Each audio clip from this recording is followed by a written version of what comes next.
আল্লাযীনা ইয়াকুলুনার রিবা লা ইয়াকুমুনা ইল্লা কামা ইয়াকুমুল্লাযী ইয়াতাখাব্বাতুহুশ শাইতানু মিনাল মাস যালিকা বিআন্নাহুম ক্বালু ইন্নামাল বাই'উ মিসলুর রিবা ওয়া আহাল্লাল্লাহুল বাই'a ওয়া হাররামার রিবা। আল্লাহ পাক বলেন আল্লাযীনা ইয়াকুলুনার রিবা, যারা সুদ খায়, লা ইয়াকুমুনা ইল্লা কামা ইয়াকুমুল্লাযী ইয়াতাখাব্বাতুহুশ শাইতানু মিনাল মাস।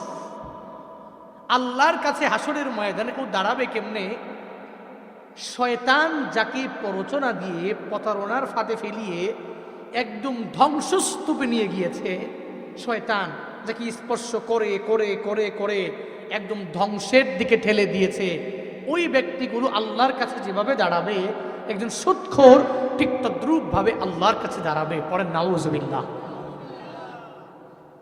যালিকা বিআন্নাহুম, এটা এই কারণে যেই যালিকা বিআন্নাহুম ক্বালু, এটা এই কারণেই হয়েছে, তারা দুনিয়া থাকতে বলতো ইন্নামাল বাই'উ মিসলুর রিবা। আরে তোমাদের যে খালি বারবার ব্যবসা বলো, এটা তো সুদের মতোই, ব্যবসা আর সুদের মাঝে কোনো পার্থক্য নাই। সে তখন বলতো এ কারণেই যে যালিকা বিআন্নাহুম ক্বালু ইন্নামাল বাই'উ মিসলুর রিবা, যে ব্যবসা তো সুদের মতোই। অথচ আল্লাহ কয় স্পষ্ট ঘোষণা, ওয়া আহাল্লাল্লাহুল বাই'আ ওয়া হাররামার রিবা, আমি আল্লাহ তো ব্যবসাকে হালাল করেছি, সুদকে হারাম করেছি। There is a difference between business and interest. এই দুইটার মাঝে অবশ্যই একটা ডিফারেন্স আছে, পার্থক্য আছে। একটা ইন্টারেস্ট আর একটা বিজনেস, একটা সুদ আর একটা ব্যবসা, দুইটার মাঝে পার্থক্য আছে না নাই? যারা সুদখোর এরা কিন্তু সমাজে আবার দেখবেন বড় গলা করে বলে, গলাটা অনেক বড়, কণ্ঠ হয়ে উঁচু, তুমি আমার একটু, আমি সুদ খাই। কি এর সুদ খাই? এটা আমি টাকার বিজনেস করি, টাকাগুলো লারিসারি আর কি, চেঞ্জিং হয়, টাকা বাড়ে, এটা তো আল্লাহ বরকত দিস। নাউজুবিল্লাহ পড়বেন না। আল্লাহ পাক আমাদেরকে বুঝ দান করুন, আল্লাহ পাক আমাদেরকে সঠিকভাবে রিজিক অন্বেষণ করার তৌফিক দান করুন। আরো জোরে পড়ুন আমিন। এই জন্য প্রশংসা চলবে কার? আরো জোরে বলেন। হালাল ওয়েতে এক আল্লাহর প্রশংসা করব। আল্লাহ পাক আমাদেরকে সেই তৌফিক দান করেন। সকলে পড়ি আমিন। অনেক বক্তারাই কথা বলেছেন, সুন্দর বলেছেন, আমি বলতে পারি না, যা পারি আর কি বলি। ওই শুরু হয়েছে অক্টোবর থেকে, ওই তামিম সাহেব জানে, হ্যাঁ এই শুরু হয়েছে, শুরু তো শুরুই, এই শেষ হবে রমজান। সো এই চলছেই, প্রতিদিন উত্তরবঙ্গের সফর করে আসলাম, অনেকগুলো এক টানা এক নাগাড়ে প্রচণ্ড লেভেলের শীত। যে এলাকায় আমি 5 পর্যন্ত গাড়ি চালাইতে পারি নাই, ঘন্টায় 5 কিলোমিটার যাবো তাও পারি না, মানে এত অল্প চলেছে। ওই ট্রাক পাইলে ট্রাকের পিছনে পিছনে পিছনে যাইছি, হাইওয়ে রোডের সিস্টেমে তো এটা নাকি, ট্রাক পাইলে ট্রাকের পিছনে যাওয়া লাগে, এত পরিমাণ কুয়াশা। এই সফর চলছে। বিবারিয়াতে অক্টোবরে অনেকবার এসেছি, সেপ্টেম্বরেও এসেছি, তো এরপরে মাঝখান দিয়ে গ্যাপ হয়েছে, আবার এসেছি, সামনেও আসবো। তো এই জন্য কথাবার্তা বেশি বলবো না। দারমা মাদ্রাসায় মেবি গত বছরের আগের বছর দারমা মাদ্রাসার মাঠে প্রোগ্রাম করেছিলাম, অনেকে ওখানে উপস্থিত ছিলেন, অনেকেই হাজির হয়েছেন। হ্যাঁ হ্যাঁ, ওই যে বসাই আছে, মাশাআল্লাহ মাশাআল্লাহ, হ্যাঁ অনেকেই ছিলেন আলহামদুলিল্লাহ। তো আজকে কিছু কথা বলবো। খুতবায় একটা আয়াত তিলাওয়াত করেছি, পৃথিবীর সব মানুষকে আল্লাহ পাক যে স্মরণ করিয়ে দেয় যে তোরা কেন এত বিভেদ লাগাও, তোদেরকে তো আমি আল্লাহ একটা আত্মা থেকে বানিয়েছি, এটা স্মরণ করিয়ে দেয় পৃথিবীর সব মানুষকে। স্মরণটা করাইয়া দেয় কে? আরো জোরে বলেন না কে? খারাপ লাগতেছে আপনাদের? কষ্ট হচ্ছে নাকি? কি খাবার দাবার খেয়েছেন তো? হ্যাঁ, রাতের খাবার হয়েছে তো আলহামদুলিল্লাহ। ইয়া আইয়ুহান নাসু তাকু রাব্বাকুমুল্লাযী খালাকাকুম মিন নাফসিন ওয়াহিদা ওয়া খালাকা মিনহা যাওজাহা وبث منهما رجالا كثيرا ونساء। আল্লাহ বলেন, হে মানুষ, তোমাদের ওই রবকে তোমরা ভয় করো যেই রব তোমাদেরকে একটা আত্মা থেকে বানাইলেন। ইত্তাকু রাব্বাকুম, তোমাদের ওই রবকে ভয় করে নাও। আল্লাযী খলাকাকুম মিন নাফসিন ওয়াহিদা, যেই রব তোমাদেরকে এক আত্মা থেকে সৃষ্টি করলেন মানে বানালেন। ওয়া খলাকা মিনহা যাওজাহা, এরপর ওই আদম থেকে আল্লাহ যেই হাওয়ারে বানালেন মানে এক আত্মা থেকে এরপরে হাওয়া। আদম নবীর আমগো বাবার বাম পাজরের হাত দিয়ে আল্লাহ হাওয়া আলাইহিস সালাম রে বানালেন। ওয়া বাসসা মিনহুমা রিজালান কাসীরান ওয়া নিসাআ। ওয়া বাসসা আয় ইন্তাশারা, মিনহুমা আয় মিন আদম ওয়া হাওয়া, এই দুইজনের মাধ্যমে আল্লাহ পৃথিবীতে ছড়াইয়া ছিটাইয়া দিলেন মানুষগুলা।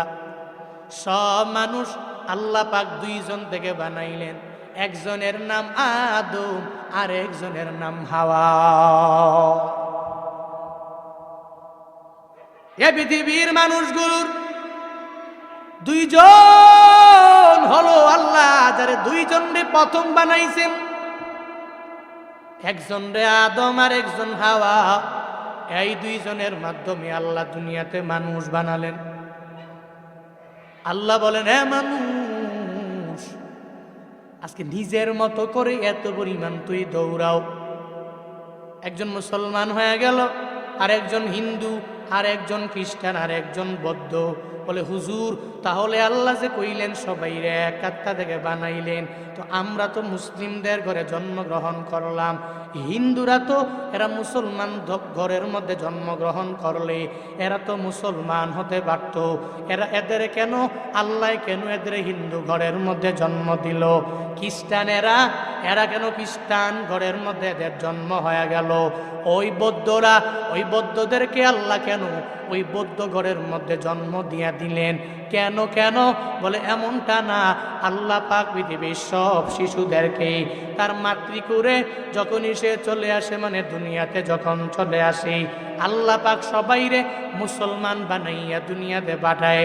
মানে ইসলামী ফিতরতের উপরে আল্লাহ পাক সবাইরে দুনিয়াতে পাঠায়। এরপরে তার বাবারা, তার পরিবারের লোকেরা, তার মা মিলে মিলে এর হিন্দু বানায়, আরে খ্রিস্টান বানায়, এর বৌদ্ধ বানায়। আর মুসলমান ধর্মের সন্তান যারা, এদের তার মা বাবা বলে, ও আমার সন্তান তুমি কালিমা পড়ে নাও, লা ইলাহা ইল্লাল্লাহ, আল্লাহ ছাড়া কোনো ইলাহা নাই, আল্লাহ ছাড়া কোনো মাবুদ নাই। এটা ইমানওয়ালার ঘরে সন্তান জন্ম নিলে এরপরে ইমানওয়ালারা তার সন্তানের জানা দেয়, ও সন্তান আমার, তুই কোনো মূর্তি পূজা করবি না, এক আল্লাহকে তুই মানো, এক আল্লাহ ইলাহ বলে তুই ঘোষণা দিয়া দাও। কারণ আমি তোর মা বাবা, আমরা তো আল্লাহরে মেনে নিলাম, তো তোরাও এক আল্লাহরে মেনে নিবি। দুনিয়াতে তো আর কোনো ইলাহ নাই, কোনো মূর্তি তোদের দিতে পারবে না, একজন দিতে পারে, চিল্লা বলো তার না। হিন্দুর ঘরে জন্ম নেয়, ওই হিন্দুর সন্তানটাও মুসলমান। আস্তে আস্তে যখন বড় হয়ে গেল, এর মা বাবা এর কয় তুই মূর্তি পূজা করবি, মুসলমান হবি না। খ্রিস্টানের ঘরে জন্ম নিল যেই ছেলেটা, এই ছেলেটা মুসলমান হইয়া দুনিয়াতে আসলো। আসার পরে মায়ে কয়, বাবায় কয়, তোর এক ইলা না, তুই তিত্ববাদে মানে টিনটিটিতে বিশ্বাসী হয়ে যাও। তখন খ্রিস্টান তার ছেলেটারে খ্রিস্টান বানায়া দেয়। বৌদ্ধ, এবার বৌদ্ধ তার ছেলেটারে বৌদ্ধ বানায়া দেয়, তার মেয়েরে বৌদ্ধ বানায়া দেয়। আল্লাহ বলেন, হ্যাঁ মানুষ, আমি আল্লাহ তোদের এত মায়া করে বানাইছি, দুইটা আত্মা থেকে আমি আল্লাহ ছড়াইয়া দিলাম, ছিটাইয়া দিলাম। এই দুনিয়াতে যত হিন্দু দেখো, মুসলমান দেখো, বৌদ্ধ দেখো, খ্রিস্টান দেখো, দুনিয়াতে যত মানুষ বর্তমানে আছে সব মানুষের আদি পিতার নাম হলো আদম, আর সব মানুষের আদি মাতার নাম হলো হাওয়া। যদিও হিন্দুরা মানতে চাইবে না, খ্রিস্টানেরা যদিও মানবে না, যদিও ইহুদিরা মানবে না, যদিও বৌদ্ধরা মানবে না, কিন্তু এদের আদি পিতা হলো আদম, আর এদের বানাইছেন একজন, চিল্লায়া বলো তার নাম। ইয়া ইলাহি তো মেরা খালিক है, या इलाही तो मेरा मालिक है, या इलाही तो मेरा माबूद है, या इलाही तो मेरा माशूक है, या इलाही मी कोनत शम्सु कमर, या इलाही मी कोनत शजरो हजार, या इलाही मी कोनत अर्द व समा, या इलाही मी कोनत जौ व हवा। আল্লাহ পাক বলেন, ও দুনিয়ার মানুষেরা, তোমাদেরকে আমি আল্লাহ দুইটা আত্মা থেকে বানাইলাম, একজনের নাম হলো আদম আর একজনের নাম হলো হাওয়া। কয়জন? সবাই বলেন। আল্লাহ পাক বলেন, তোমাদের রবকে ভয় করো, ওই রবেরে করবা যিনি তোমাদেরকে দুইটা আত্মা থেকে বানাইছেন। এবার দুইটা আত্মা হলো, একজনে আদম আর একজনে হাওয়া, দুইজনের মাধ্যমে পৃথিবীতে এত মানুষ। এবার বুঝবেন, এই মানুষগুলো আসার পরে কেউ মুসলমান, কেউ হিন্দু, কেউ খ্রিস্টান, কেউ বৌদ্ধ, নিজের মতো করে। অথচ আলমে আরওয়াহ যখন আল্লাহ পাক জিজ্ঞেস করেছিলেন এই রু জগৎকে, আলাস্তু বিরব্বিকুম, আমি কি তোমাদের রব নই, তখন এরা বলেছিল কি, কলু বালা, এরা বলেছিল হ্যাঁ আপনিই তো আমাদের রব। কিন্তু এজন্যই ইসলামী ফিতরতের উপরে পৃথিবীতে প্রত্যেকটা শিশু জন্মগ্রহণ করে, এরপরে এরা হিন্দু হয়, খ্রিস্টান হয়, বৌদ্ধ হয়, এ হয় না, এর মায় বানায়, এর বাবায় বানায়, এর দাদায় বানায়, এর নানায় বানায়। আমরা মুসলমানেরা যখন সন্তান জন্ম নেয়, জন্ম নেওয়ার পরে হালকা হালকা যখন কথা বলতে শিখে, একটু করে ফুটে, আমরা কি বলি, লা ইলাহা ইল্লাল্লাহ বলি, কি বলি না?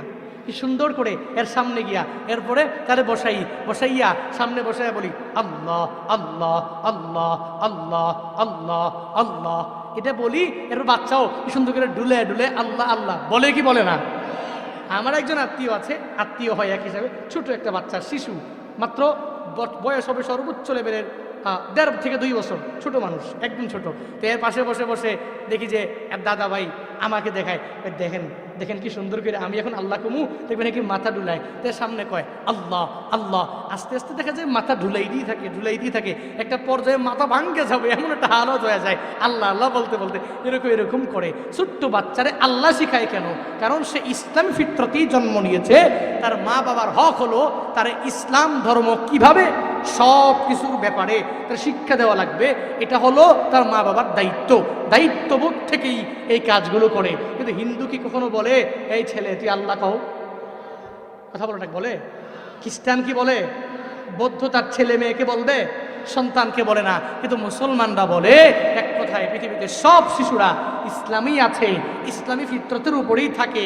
কিন্তু এরপরে তার মা বাবা তারা মুসলমান বানায়, হিন্দু বানায়, খ্রিস্টান বানায়, বৌদ্ধ বানায়, এটা ব্যক্তিগতভাবে বানায়।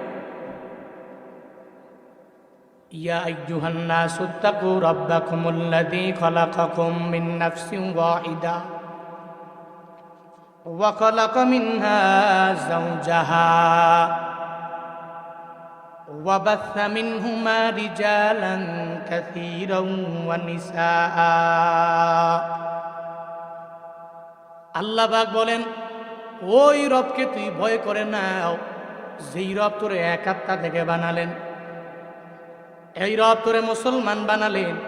কিন্তু আজকে মুসলমান হইয়া একজনে আরেকজনে কি পরিমাণ তোরা বিভেদ লাগাও। এক মুসলমান আরেক মুসলমানকে দেখতেই পারে না, সামনে পড়লে এড়িয়ে যায়, মুসলমানের সাথে ভালোভাবে কথাও বলে না। সুন্দর করে মাঝে মাঝে কিছু কিছু এলাকার মধ্যে দেখবেন মুসলমানে এত পরিমাণ ঝগড়া হয়ে গেল, এত বিভেদ হয়ে গেল, এত বিচ্ছেদ পর্যন্ত হয়ে যায়। ওই মুসলমানেরা কয় আমার বাজারের মধ্যে একজন হিন্দু আছে, ওই হিন্দুর দোকান থেকে আমি খরচ এনে খাবো। মুসলমানের দোকানের মধ্যে যা ক্ষেতের মাছ দিয়ে হাঁটার কোনো প্রয়োজন নাই। ও মুসলমান, তুই এর বলবি ও বৌদ্ধ বন্ধু আমার, তুই কেন বারবার যাও, লাইলি দিয়া যাও, আমার আর এক মুসলমানের ভাইয়ের ক্ষেত নষ্ট করা যাবে না। তিনজন রে মেরেছি, তুই মনে করেছো তোরে আমি দুনিয়া থেকে রাখবো? তোরেও বেঁচে রাখবো না, তোরে এবার পালা, তোরেও মারা লাগবে। লাঠি দিয়ে এবার মুসলমানেরও বাইরাইয়া আধা মরা করিয়া এই চারজনের ক্ষেতের লাইলের মধ্যে শোয়া দিয়া বেড়াইতের মতো বাড়ির মধ্যে যখন রওনা হয়ে যায়, চার বন্ধু পরে আছে। ওই মালিক চার বন্ধুকে বিদাইল, একজনেরও বাদ দেয় নাই। মুসলমানও বাদ পড়ে নাই, হিন্দুও বাদ পড়ে নাই, খ্রিস্টানও বাদ পড়ে নাই, এহুদিও বাদ পড়ে নাই। চারজনে এত পরিমাণ মার খাইল। পিটাইছে কয়জন? আরো জোরে বলেন। পিটাইছে একজন, মার খেয়েছে চারজন। ওই চার বন্ধুর গায়ে কত পাওয়ার জানো? এত পরিমাণ পাওয়ার থাকার পরেও ওই চার বন্ধু একজনের সঙ্গে পারে নাই। কেন পারে নাই? বন্ধুরা মিল নাই। মুসলমান কয় হিন্দু মায়ের খাইলে আমার অসুবিধা নাই, হিন্দু বন্ধু কয় আমার খ্রিস্টান বন্ধু মায়ের খাইলে কোনো অসুবিধা হবে না। এবার ওই বন্ধু কয় আমার বৌদ্ধ বন্ধু যদি মায়ের খায় তাহলে বৌদ্ধ বন্ধু মায়ের খাইলে আমার কোনো অসুবিধা হবে না। একটা পর্যায়ে এমন হয়ে গেল বৌদ্ধ মায়ের খাইল, খ্রিস্টানও মায়ের খাইল, হিন্দুটাও পরিপূর্ণ মায়ের খেয়ে নিল, মুসলমানও মায়ের খেয়ে নিল। ও বান্দারা, কি বুঝাইতে চাইলাম? বান্দা মনোযোগের কানে লাগাও না। আমরা মুসলমানেরা একজনে আর একজনের নিয়ে এত পরিমাণ বিরোধিতা করি। ও ওই পীরের মুরিদ হবে, ও তো কশিন কালো আমার ভাই হতে পারে না। আমি যেই পীরের মুরিদ, আমারে মারবে না, ও ধ্বংস হয়ে যাবে, আমি ধ্বংস হব না। এই চিন্তা নিয়ে আগায়। ও আওয়ামী লীগ করে, ও বিএনপি করে, ও জামাত করে, ও জাসদ করে, বাসদ করে, দিন শেষে সবার ধর্ম হলো ইসলাম। কিন্তু ইসলামটাকে একসাথে রশি ধরে ধরে এরা চলতে পারে না। ওই রশিটাকে ধরে ধরে একসাথে হইয়া এরা আগাইতে পারে না। ওয়াতাসিমু বিহাবলিল্লাহি জামিআ ওয়ালা তাফাররাকু। ওই আল্লাহ রশিটাকে এরা এমন ভাবে আঁকড়ায়া ধরতে পারে না। ফিলিস্তিনের মুসলমানেরা এত পরিমাণ বিপদে এরা পড়ে যায়, এত বড় মুসিবতের মধ্যে এরা পড়ে গেল। ওই ফিলিস্তিনের মুসলমানের পাশে দাঁড়াবে দূরের কথা, হামাস ওই সৈন্যদের পাশে দাঁড়াবে বাংলাদেশের মুসলমানেরা। প্রায় জায়গায় ওরা দাঁড়াবে দূরের কথা, এর পক্ষ নিয়ে একটা কথা বলবে দূরের কথা। নিজের অনেক বড় শায়েক দাবি করে করে করে ঘুমটাটা মাথার মধ্যে দিয়া এই মঞ্চের মধ্যে ওইটা হামাসের বিরুদ্ধে ফতুয়া দেয়, ফিলিস্তিনের মুসলমানদের বিরুদ্ধে ফতুয়া দেয়। অথচ দেখো এরা কি পরিমাণ এত বড় বিপদে পড়ে গেল, এরা কি পরিমাণ মুসিবতে পড়ে গেল। ওই মুসিবতগুলো এদের চোখে পড়ে না, ওই বিপদগুলো এদের চোখে পড়ে না। বাংলাদেশের ওয়াজ মাহফিলের মঞ্চে উঠে উঠে আহলে হাদিস নিজেকে দাবি করে, একটা ঘুমটা মাথার মধ্যে সুন্দর করে দিয়া ওই ফিলিস্তিনি হামাস সৈন্যদের বিরোধিতা করে আছে না না? এখানেও ফতুয়া লাগে। এর পাশে দাঁড়াবে না, পাশে দাঁড়াবে দূরের কথা, বরং এর বিরুদ্ধে ফতুয়া দিয়ে দেয়। এই এরা যুদ্ধ করে কে? এরা যুদ্ধ দরকার কি? আল্লাহর ঘর তো আল্লাহ হেফাজত করবে, এরা কেন যায়? এরা কেন যুদ্ধ করে? এরা কেন নিরীহ মানুষের পাশে না দাঁড়াইয়া এই নিরীহ মানুষদেরকে কেন যুদ্ধের কবলে লেলিয়ে দেয়? উল্টা আরো ফতুয়া। অথচ হক্কানি উলামায়ে কেরাম যারা এরা ফিলিস্তিনের মুসলমানদের বিরোধিতা করতে পারে না, ফিলিস্তিনের হামাসের বিরোধিতা করতে পারে না। নিঃসন্দেহে ফিলিস্তিনি প্রত্যেকটা হামাস সৈন্য এরা মজলুম। চিল্লা এখন ঠিক কিনা?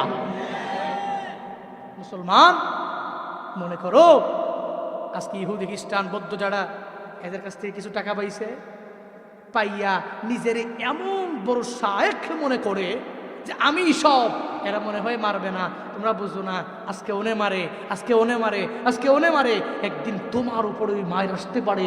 সো সেন্সিটিভ একটা বিষয়। এজন্য তোমার ওই দিন আসার আগেই একজন ভাই বিপদে পড়লে তার পাশে যাওয়া লাগবে। কিন্তু আমরা কি করি? না, হ্যাঁ বিপদে পড়ছে তো পড়ছে, আরেকটু বিপদটা কেমনে বাড়বে এই চিন্তা করো। আরেক ভাই মুসিবতে পড়েছে, এই মুসিবতটা কেমনে বাড়বে এই চিন্তা করো। দুইজনে ঝগড়া লাগছে, এই ঝগড়া কেমনে বাড়ানো লাগবে একটু চিন্তা করো। আরো দুইজনের মধ্যে গিয়ে লাগায়া দাও, উস্কানি দাও। ও মুসলমানেরা, নিজেরা উস্কানি দিতে দিতে মনে করো যে এরাই ধ্বংস হবে, আমি মনে হয় খুব সুন্দর থাকবো, আমি ভালো থাকবো। কিন্তু না, ঝগড়া বিবাদ, নিজেদের মধ্যে বিচ্ছেদ, নিজেরা একজনে আরেকজনকে পার্থক্য করার মাধ্যমে এ সমাজ উন্নত হবে না, ডেভেলপ হবে না। দুইজনের মাঝে খালি বিচ্ছেদ হবে। একটা পর্যায়ে লাঠি যেরকম ভাবে চার ভাই মিলে ধরলে ওই লাঠিটা ভাঙতে অনেক পরিমাণ সহজ হয়ে যায়। যদি অনেকগুলো লাঠি একজনকে দিয়া দেয় ভাঙতে পারে না, কিন্তু ওই লাঠি যদি ব্যক্তিগতভাবে একজনকে দেয় তাহলে সে ভাঙতে অনেক পরিমাণে কষ্ট হয়ে যায়। ঠিক তদ্রূপ ভাবে তুমি তোমার ভাইয়ের মাঝে ঝগড়া লাগছে, তুমি কইছো হ্যাঁ ঝগড়া লাগো, তোমরা খাও মায়, আমার অসুবিধা কি? একটা পর্যায়ে এমন হবে তোমার উপরে ওই লাঠির আঘাত আসতে পারে, ঠিক কিনা? আসতে পারে। তুমি মুসলমান, তুমি ঝগড়া বাড়াবা না, বিবাদ বাড়াবা না। নিজের উপর রাগ আছে, ভিতরে ক্রোধ আছে, এই ক্রোধ থেকে, এই রাগ থেকে আরেকজন ভাইয়ের বিরুদ্ধে আরেকটা ব্যক্তিকে তুমি লেলিয়ে দিবা না। দেখবে না পাম দেয়, কিরে তুই এত টাকা দিয়ে জমি কিনছো, তোর জমির মধ্যে ওই ব্যক্তির ছাগলে এসে ঘাস খায়, গরু লাগাইছে, তুই এত বড় পাওয়ারওয়ালা, তোর ক্ষেতের মধ্যে তুই টাকা দিয়ে কিনছো, তোর ক্ষেতের মধ্যে হে লাগাইছে কেমনে এই ছাগল এই গরু, যাবড়া আরে যায় আর গরু মুরু লয়ে আসু তে সাইরা এক বন্ধুরে লাগাইয়া দিছে, আর এক বন্ধু দুইজনই মুসলমান লাগাইয়া দিছে, হেতেও দিছে দৌড় দিয়া কয়ে কিরে এত বড় সাহস, তুই আমার ক্ষেতের মধ্যে তোর গরু লাগাইছ। আরে গরু তো বুঝে না, বুঝবো না কে? তোর গরু মরু জবা করে খাইলাম, কিন্তু আমার ক্ষেতে দাও কেন? এরকম ঝগড়া, ফাসাদ, বিশৃঙ্খলা, বিচ্ছেদ আমাদের সোসাইটিতে আছে না নাই? কথা বলো না কেন, আছে না নাই? মুসলমান তুমি নিজের মতো করে চলো, নিজের মতো করে গাও, নিজের মতো করে যা কিছু করো। নিজের ক্রোধ থেকে, রাগ থেকে এত পরিমাণ অন্যায় তোমার দ্বারা হয়ে যায়, চিন্তা করো না। এই জন্য এই ঝগড়া, এই বিচ্ছেদ সমাজ থেকে দূরীভূত করা লাগবে। ঝগড়া যারা বাড়ায় উপকার হয়, কথা বলেন না কেন, উপকার হয়? আপনাদের সমাজে ঝগড়া নাই, হ্যাঁ বিচ্ছেদ নাই, বিভেদ নাই, মারামারি লাগে না। এই মারামারির মাধ্যমে, এই ঝগড়ার মাধ্যমে, এই বিচ্ছেদের মাধ্যমে পরিবারের উন্নতি হয়, অবনতি হয় না? অবনতি হয়। সমাজের উন্নত হয় না? সমাজের ক্ষতি হয়। দেশ উন্নত হয় না, ক্ষতি হয়। বাবারা, ঝগড়া করা যাবে না, ক্ষতি হয়। এজন্যই তো এই সব ঝগড়া বিভেদের পিছনেই আমাদের ভিতরকার রাগ, আমাদের ক্রোধ। এই জন্যই ক্ষমা করে দেওয়া, ছেড়ে দেওয়া, এটা একটা ভালো গুণ, মহাগুণ। Forgiveness is a great virtue. ক্ষমা করে দেওয়া এটা মহৎ গুণ। আপনার ঝগড়া তখনই শেষ হয়ে যাবে, বিভেদ তখনই শেষ হয়ে যাবে। আপনি যদি মনে করেন একজনে আমার একটা গালি দিল আর কি, শেষ, আমি ক্ষমা করে দিলাম, আমি মুক্ত। একজনে আমারে ঠকাইলো, আমি এই চিন্তা নিয়ে বললাম ও ঠকাইছে তো ঠকাইছে, আমার কোনো চিন্তা নাই, আমার আল্লাহ আমারে ঠকাইতে পারে না, আমার মাওলা আমারে ঠকাবে না। এই চিন্তা নিয়ে যদি বান্দা তুমি আগায়া যাও, তাহলে তোমার দ্বারা ঝগড়া হবে না, তোমার দ্বারা ফাঁসা সৃষ্টি হবে না, তোমার দ্বারা এক ভাই আর এক ভাইয়ের মাঝে কষ্টিন গেলেও বিভেদ লাগবে না। ও ব্রাহ্মণবাড়িয়া সদর এলাকার মুসলমানেরা, এই চিন্তা নিয়ে আগাও যে আমি আমার এই জিন্দেগিতে আর ঝগড়া করব না, বিভেদ লাগাবো না, আমার দিলটারে আমি এত পরিমাণ মায়া দ্বারা ভরপুর করে দিব। যত ধরনের ক্রোধ আছে, যত রাগ আছে, সব রাগ আর ক্রোধ আমি আমার অন্তর থেকে দূরে সরাইয়া দিব। সমাজে যারা রাগ করে এরা অনেক উন্নতি হতে পারে এমনটা না। একজনে গালি দিলে ফিরাইয়া দেওয়ার দরকার নাই রে বান্দা। ওই নবীর এত পরিমাণ দামি আশিক তুই হয়েছো, যেই নবী রাগ করে না, যেই নবী ক্রোধান্বিত হয় না, নবীরে কাফেরে যাইয়া নবীর গাল মুবারকের মধ্যে একটা থাপ্পড় লাগাইয়া দিল, এত জোরে থাপ্পড় লাগাইয়া দিল, কিন্তু থাপ্পড় খাইয়া নবী এর প্রতিরোধ করে তোলে না, নবী এর প্রতিবাদও করে না। নবী কয়, তুই যে আমার এত জোরে জোরে থাপ্পড় মেরে দিলা, ও বান্দারে তোর হাতের মধ্যে তুই ব্যথা পাইছনি, তুই হাতে ব্যথা পাইলে আমায় জানাও, আমি তোর কাছে পরিপূর্ণ ক্ষমা চেয়ে নিব। ওই নবীকে একজনে মারে, নবী এর ক্ষমা করে দেয়, ওই নবীর এটা গুণ। ও মুসলমানেরা, নবীর খালি আশেক হইলা হইলা হইলা, কিন্তু নবীর সুন্নতের উপরে আমল করতে পারো নাই, ওই নবীর সুন্নতের ইত্তেবা করতে পারো নাই। তুমি সমাজ থেকে ঝগড়া দূরীভূত করতে হলে এক নম্বরে তুমি পরিপূর্ণভাবে তোমার রাগ আর ক্রোধটাকে দূরীভূত করা লাগবে। আর রাগটাকে দূরীভূত করতে পারলেই সমাজে আশেপাশে তোমার লোকের অভাব হবে না। ক্রোধটাকে দূরে সরাইয়া দিতে পারলে তোমার আশেপাশে লোকের অভাব হবে না।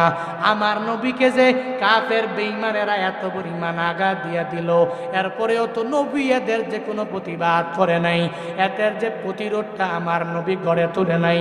নবী অনেক ক্ষতি হয়েছে, নবী আমার গরিব হয়ে গেল, এমনটা নয়। আল্লাহ পাক নবীর মাকামটারে কি পরিমাণ উঁচু বানায় দিয়েছে।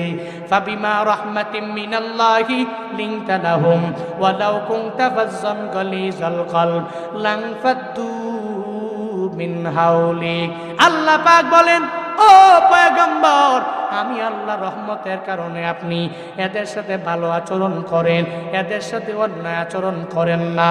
নবী গো, আপনার দিলটাকে এত পরিমাণ মায়া আমি আল্লাহ দিয়া দিলাম, এই দিলে মায়া, নবী আপনার হাতে মায়া, আপনার পায়ে মায়া, আপনার পুরো দেহ মুবারকের মধ্যে মায়ার কোনো অভাব নাই।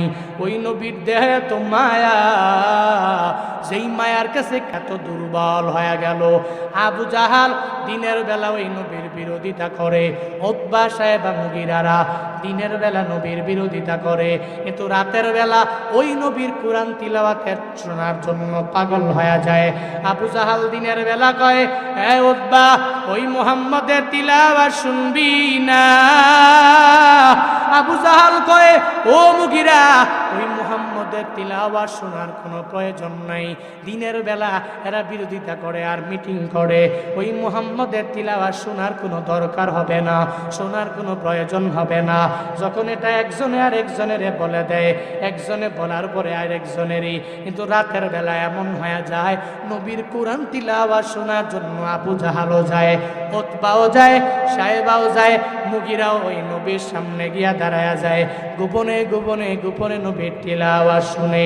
আবু জাহাল কয়, হ্যাঁ উতবা, তোরে মানা করলাম, তুই মুহাম্মদের তিলাওয়াত শোনার জন্য কেনে আসলা?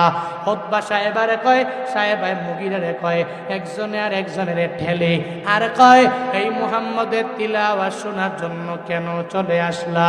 এরা সবাই সবারে কয়, কিন্তু সবাই সবারে জানায়া দেয়। আবু জাহাল কয়, উতবা, ও সাহেবা, ও মুগিরা, তোমরা যদিও যে কারণে আসো আমি ওই কারণে আসি। ওই মুহাম্মদ তো আসলেই হকের কথা বলে, তার দিলটা মায়া দ্বারা ভরা, তার পুরা দেহ মুবারক ক্রোধ নাই, রাগ নাই, কোনো কিছুই নাই। ওই নবীর তিলাওয়াত শোনার জন্য এরা লাইনে গিয়া দাঁড়ায়া যায়, ওই নবীর তিলাওয়াত শোনার জন্য এরা বড় পাগল বাড়া হয়ে যায়। আল্লাহ পাক বলেন, নবী কো, আপনার দিলটারে আমি আল্লাহ এত পরিমাণ দয়া দিয়া দিয়া দিলাম।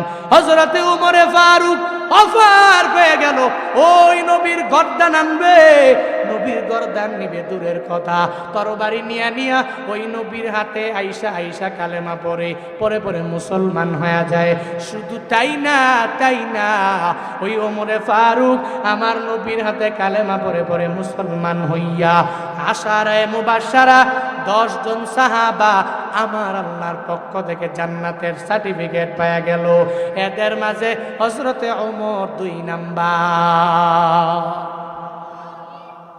নবীরে মারতে এসে নবীর হাতে কালিমা পরে পরে মুসলমান হয়ে গেল।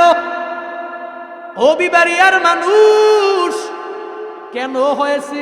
বলে নবীর ক্রোধ নাই, নবীর রাগ নাই, নবীর দিলটা মায়া দ্বারা ভরা, নবীর দিলটার মধ্যে আল্লাহ দয়া দিয়া ভরপুর কইরা দিছে। আল্লাহ তো বলেছে, ও নবী গো, আমি আল্লাহ হলাম আলামিনের জন্য রব, আর এই আলামিনের জন্য আমি আল্লাহ আপনারে করুণা বানাইলাম, দয়া বানাইলাম, মানে আসমান বানাইলাম। নবী গো, আপনার রহমতের কারণেই বানাইলাম। হে নবী আমার, এই জমিনটা বানাইলাম তো আপনার রহমতের কারণে বানালাম। ও নবী গো, এই দুনিয়াতে যা কিছু বানালাম সব আপনার অনুগ্রহের কারণে বানালাম। আপনার দয়া, আপনার মায়াটা এত পরিমাণ আমি মাওলা দিয়া দিলাম, যার কারণে নবীর সামনে সাহাবায়ে কেরাম এত ছিল না।